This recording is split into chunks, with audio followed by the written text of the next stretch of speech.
हरे कृष्णा बहुत बहुत धन्यवाद आमर यूट्यूब चैनल ले वीडियो देखुवा समस्त दर्शक एवं श्रोता बंधु मान को आपण मानको बहुत बहुत धन्यवाद कि आपण माने ये अल्प दिन भितर बहुत भल पाइबा देइछंदी एवं बहु मात्रा रे वीडियो देखुछंदी सब्सक्राइब करछंदी।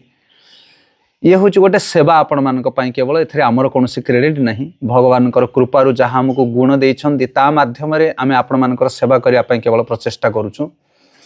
तो जदि आपण माने हमर लाइव क्लास देखिया पई चाहुछंदी आमे प्रतिदिन भागवत कथा लाइव करूछु सकाळ 7:30 बेले आ तार नोटिफिकेशन आपण मानक पाख पहुंची परिबो जदि आपण माने हमर चैनल को सब्सक्राइब करंती।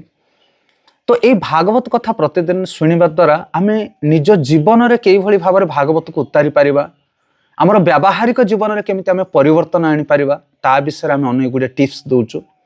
सब वर्गर लोक मानक पई भागवत प्रयुज्य जड़े पाठ पढ़ुवा पिला हो जड़े वयस्क व्यक्ति हो जड़े चाकरी बेपारी जे कौन सी क्षेत्र में था जड़े व्यक्ति से जदि भागवतम को सठिक भाव में श्रवण कर जीवन में परिवर्तन आसपार अपूर्व परिवर्तन।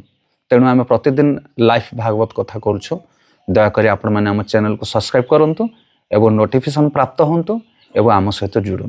हरे कृष्ण।